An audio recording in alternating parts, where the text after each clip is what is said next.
2008's TNA Impact for the Xbox 360 is a window into a specific era of not only pro wrestling video games, but also the larger pro wrestling and video game industries of the period.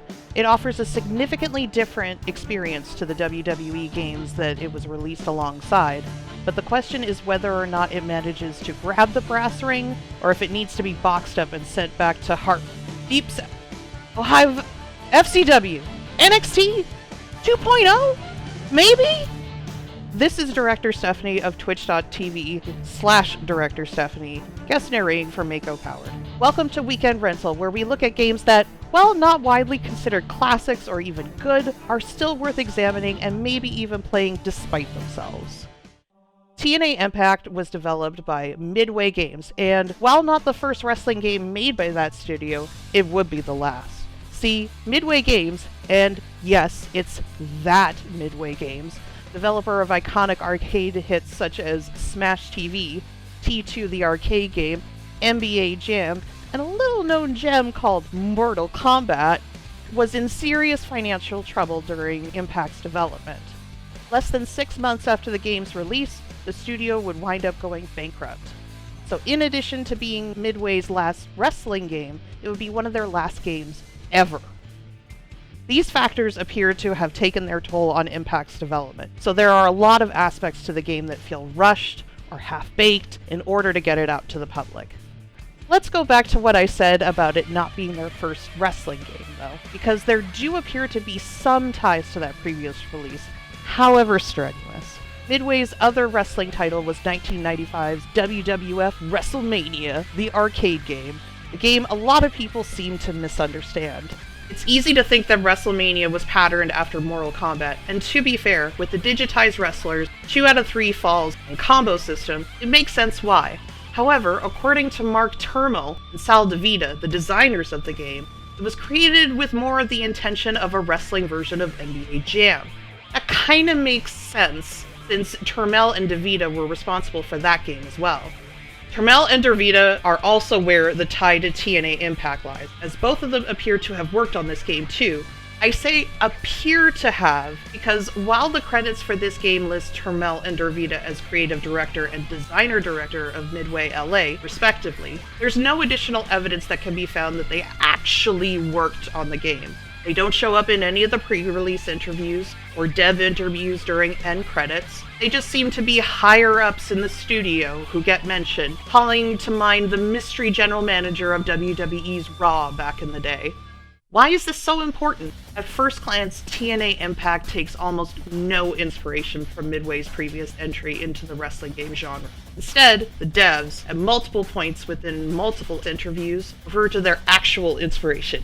2000's WWF No Mercy, a game that even I know is cited as a classic amongst fans and gamers alike. However, as always in the business, everyone who mentions it is very careful not to say WWF out loud. Why they chose No Mercy in particular is no mystery, unlike Evolution. In addition to being a game that anyone can just pick up and play, it also had a depth to it that not many other wrestling games could match. So did the developers of TNA Impact attain their ambition? Did they make a game that could stand alongside one of the behemoths of the genre? The short answer? No. The long answer? No. And here's why. No Mercy had a grapple-based move system, where the player can either perform a weak or strong grapple, followed by the choice of a weak or strong move based on the type of grapple to perform from lockup. Wrestling matches, in real life, start with one of those combinations. TNA Impact, on the other hand, only had one grapple button, and it doesn't enter into a lockup. Instead, it just performs the move based on which direction you're pressing at the time. Frustration builds from the fact that left and right are the same move, and down is always an Irish whip, so you've got as much variety as David Flair in 1999 WCW. All that said, they try to do their own version of No Mercy's mechanics with a strong modifier button. This button not only affects the lockup attempt, it also modifies the punch and kick buttons. Why are there separate strike buttons for a video game? Mako? Bueller? Anyone? The same problem with the normal grapple applies to the strong grapple, though. There is a chance that you can just lock up, but more often than not, you'll just enter straight into a move. This means you're in for a lackluster amount of variety. Just like a Shawn Michaels comeback sequence in 2007. The upside of this is a lot of these moves can be reversed, and the game gives you clear prompts on when to reverse them and which button to press. The really good thing about these reversals is that they, themselves, can also be reversed, leading to tense back and forth chains of reversals between wrestlers. It's a nice touch that helps to break up using the same few moves just mentioned. It also can inspire that person next to you to chant, "Fight forever!"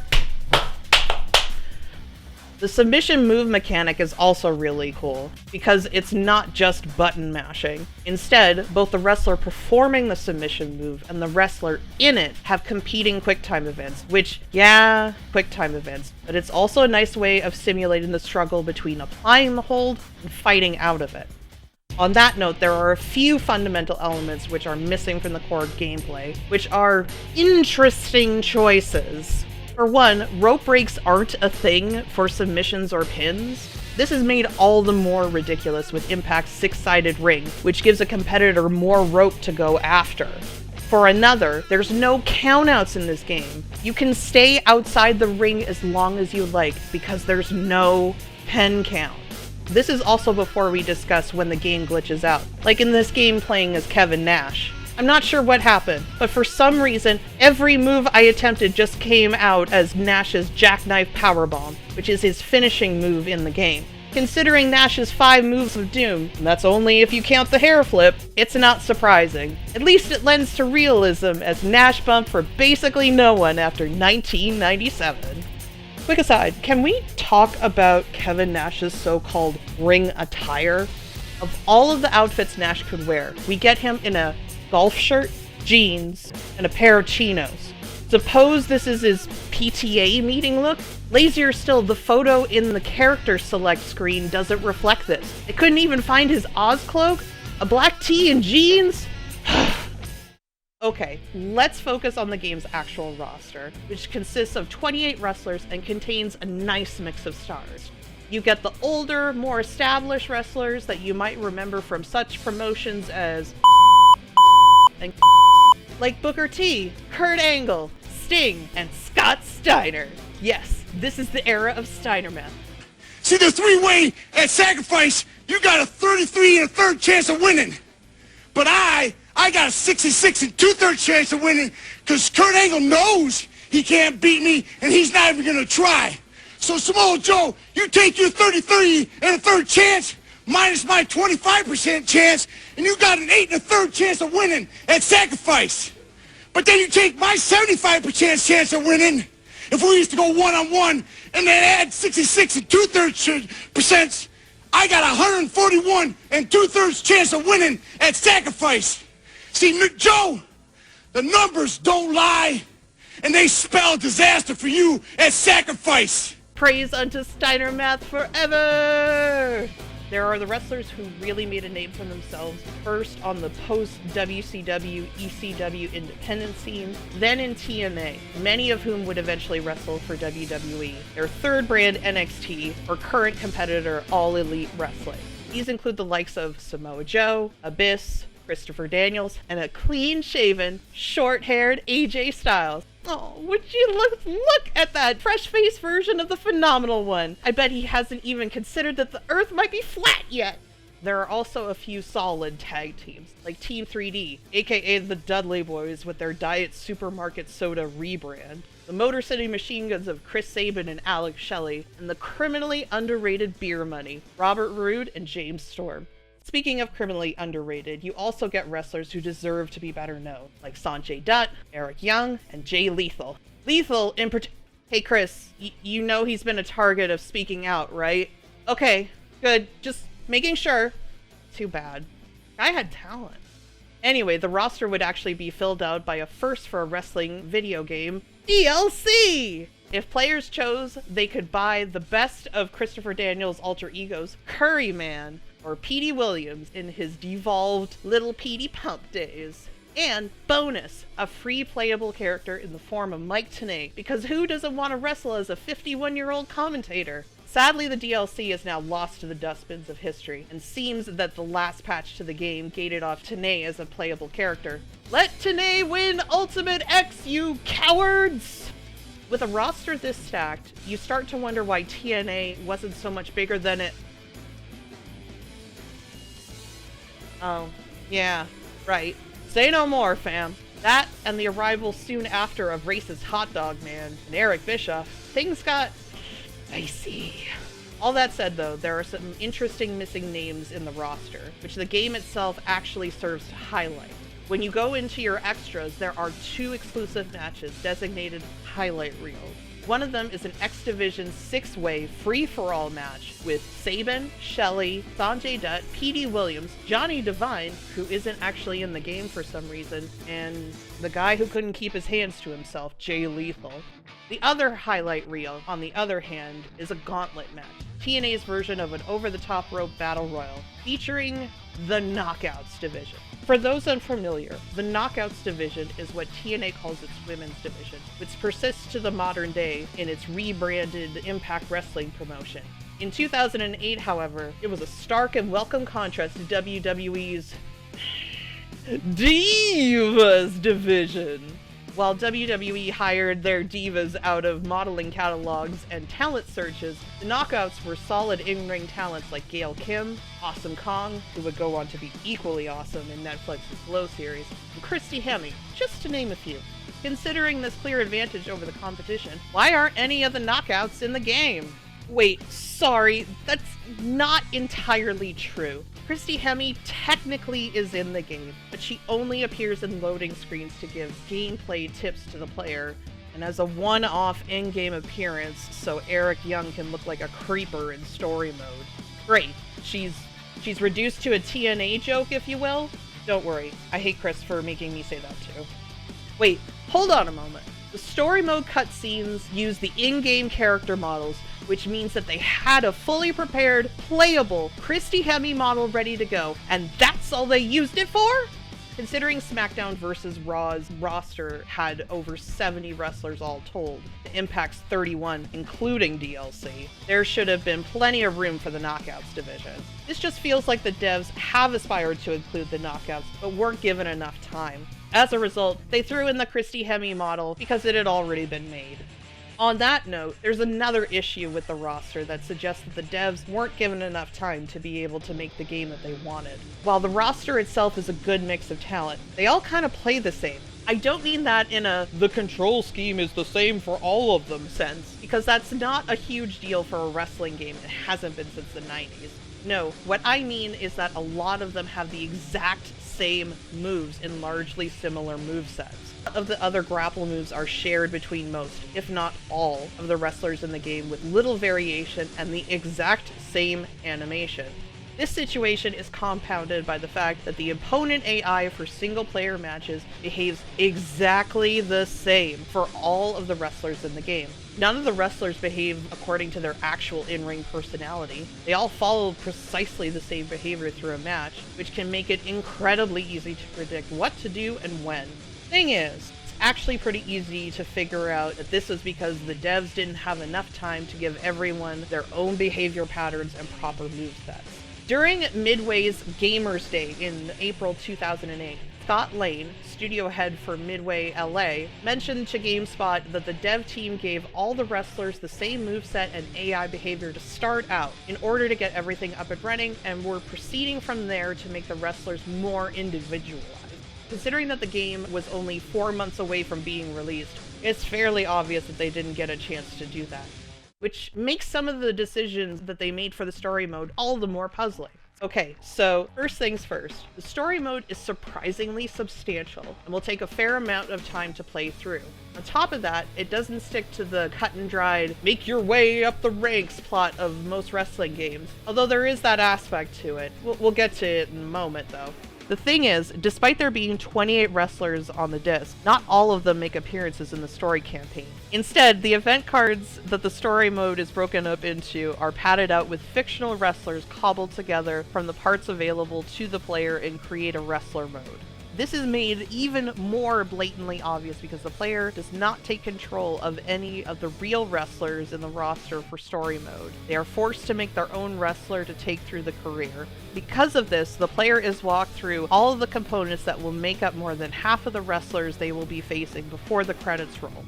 And all of them are ugly. Seriously, none of these parts are good, and the wrestlers that result are Morrowind levels of fun.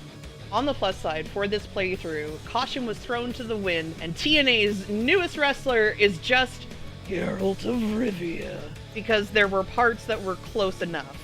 Really though, are the devs that proud of El Grosso, or Beardy McGee, or The Jackal, that they thought that these jobbers needed precedence over guys like Scott Steiner, Tomko, or Senshi? Oh, one other thing about these created wrestlers. They're not just lazy, they also stick out like a sore thumb compared to the, real wrestlers in the game, because they use prefabricated assets. The character models for the real wrestlers are actually still pretty impressive nowadays. The reason for this is that, in addition to doing a 3D scan of each wrestler, the devs also did a texture scan of their skin, including tattoos, hair, and ring attire, a technique, believe it or not, pioneered for WWF Attitude almost a decade earlier. This process results in character models that are equally unnervingly realistic and quite firmly at home in the uncanny valley. There are also the occasional weird bits, though, like the fact that James Storm's hair seems to be just a part of his back. Overall, the graphics have aged surprisingly well. Well, for the real wrestlers. Created wrestlers are still ugly. Back to story mode. Another odd thing that robs the real wrestlers of their personality is that only a few of them actually have speaking parts, and they're not all the ones you'd expect. Yeah, Booker T, Sting, and Christian all appear in story mode, but they don't say anything, and they don't play into the overall narrative except as obstacles to get to the next plot point. The most awkward instance of this is Kurt Angle. For one thing, Angle is the world heavyweight champion in story mode, but he doesn't play a major factor in the, story. He's just there for the player to win the belt off of. He doesn't say anything, he doesn't contribute to the larger narrative, he only shows up for one match. Yes, the Olympic gold medalist turned pro wrestling titan is not worth more than a passing, "Oh, and now him!" The other reason that this is awkward is because this time period was the lowest point in Angle's struggles with substance abuse. By his own admission, he was taking 60 Vicodin a day. No jokes here, just heartache. In fact, the only reason Angle was in TNA to begin with is because his substance abuse had gotten to the point where WWE released him because of it, and TNA turned a blind eye to it.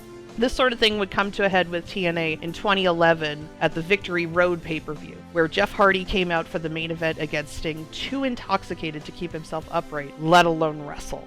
Thankfully, Angle has recovered, TNA has tightened their substance restrictions, and Hardy, while still struggling with his own substance issues, has never hit a truly low point since.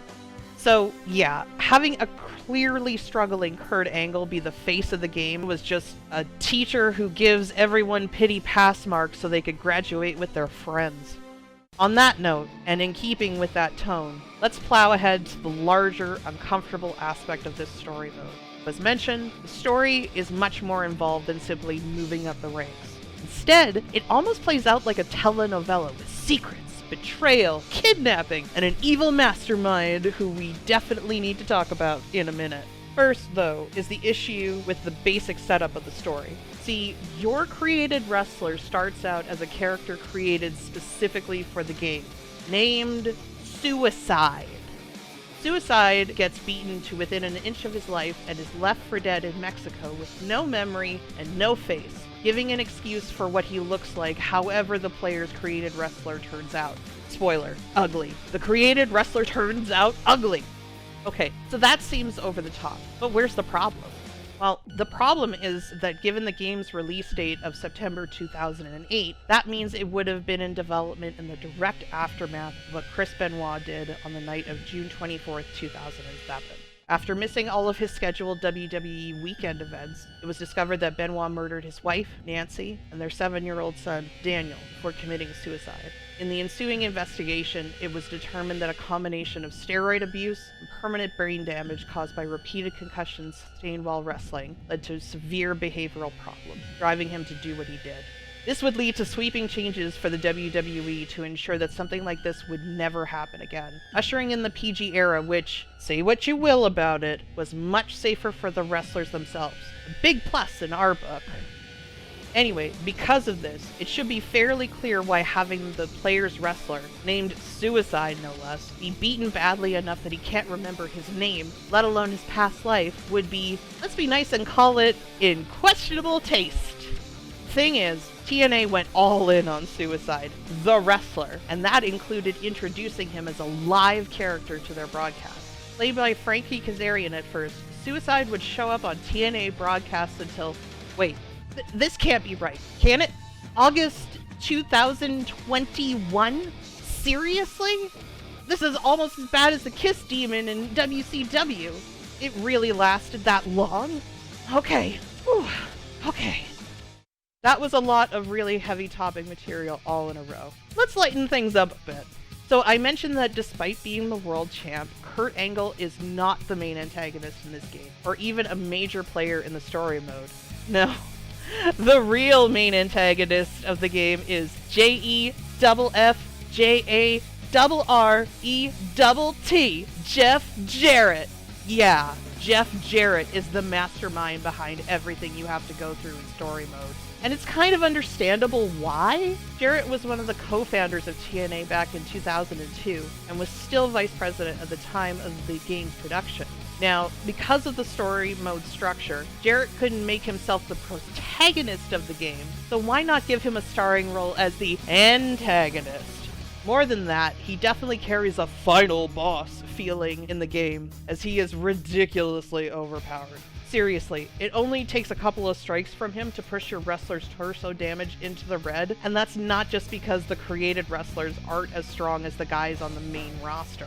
We tested Jeff Jarrett against Abyss, TNA's answer to Mick Foley's Mankind, The Undertaker, and Kane in one package, in an exhibition match, and Jarrett dominated Abyss in the way that would never happen in real life. Maybe Mark Turmel did work on the game after all, considering the whole breaking the Chicago Bulls when they played the Pistons thing in NBA Jam. TNA Impact is a game with loads of potential. In terms of being easy to pick up and play, the developers definitely succeeded in that regard. It's also refreshing to have a wrestling game other than a WWE game with widespread availability in North American and PAL territories. It's just a shame that it was clearly rushed and that, despite the fact that a sequel was in the early stages of development, it would never see production. There would be a follow-up TNA game of sorts, but that was published by South Peak Interactive exclusively for the DS and PSP, and was essentially the same game as TNA Impact, just with an updated roster. Despite its missteps and questionable choices in the story mode, there's enough potential here to make it a good weekend rental.